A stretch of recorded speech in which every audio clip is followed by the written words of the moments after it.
দক্ষিণ এশিয়ার আকাশে আবারও যুদ্ধের কালো মেঘ ঘনীভূত হয়েছে। শুক্রবার ভোর রাতে আফগানিস্তানের রাজধানী কাবুল, কান্দাহার এবং সীমান্তবর্তী পাকতিকা প্রদেশে পাকিস্তানের বিমান হামলার পর পুরো অঞ্চল কার্যত যুদ্ধ পরিস্থিতিতে দাঁড়িয়ে গেছে। বিস্ফোরণের শব্দে কেঁপে ওঠে পুরো কাবুল। স্থানীয় সময় রাত 1:50 যুদ্ধ বিমানের গর্জন, আর তার কিছুক্ষণ পরপরই একের পর এক বিস্ফোরণের শব্দ। রাত 2:30 পর্যন্ত কেন্দ্রীয় কাবুলে গুলির শব্দ শোনা গেছে। এ যেন পূর্ণাঙ্গ সংঘাতের ইঙ্গিত। পাকিস্তান বলছে এটি ছিল পাল্টা হামলা। তাদের দাবি, সীমান্তে আফগান তালেবানের অভিযানে 2 পাকিস্তানি সৈন্য নিহত হওয়ার জবাব দিতেই এ আঘাত করা হয়েছে।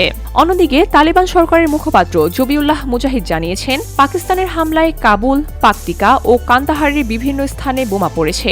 তবে তার দাবি, কোনো হতাহতের ঘটনা ঘটেনি।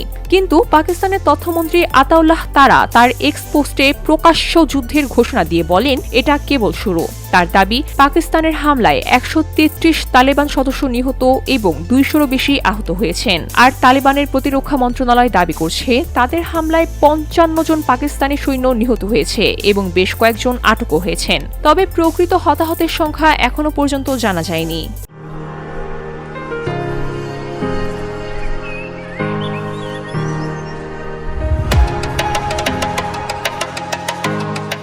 এদিকে পাকিস্তানের প্রধানমন্ত্রী শেহবাজ শরীফ ঘোষণা দিয়েছেন, যে কোনো আগ্রাসন সম্পূর্ণভাবে নস্যাৎ করা হবে। প্রেসিডেন্ট আসিফ আলী জারদারি বলেছেন, যারা আমাদের শান্তিকে দুর্বলতা মনে করবে তারা শক্ত জবাব পাবে, কেউ নাগালের বাহিরে থাকবে না। আর সাবেক আফগান প্রেসিডেন্ট হামিদ কারজাই পাকিস্তানের হামলার নিন্দা জানিয়ে বলেছেন, আফগানরা ঐক্যবদ্ধভাবে নিজেদের ভূখণ্ডকে রক্ষা করবে। তালেবান দাবি করছে, রাত 12টায় উপ আমিরের নির্দেশে হামলা সাময়িকভাবে বন্ধ করা হয়েছে, কিন্তু সেটা কি ঝড়ের আগের নীরবতা কিনা তা এখনো স্পষ্ট নয়।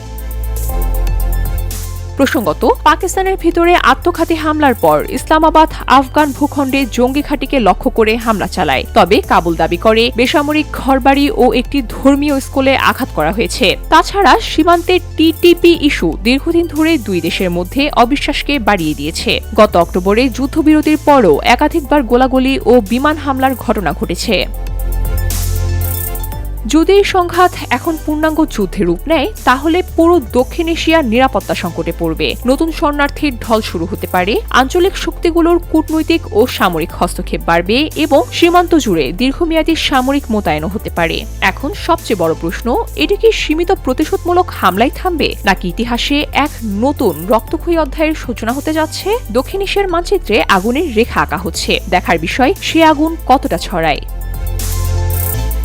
VOD Bangla news desk.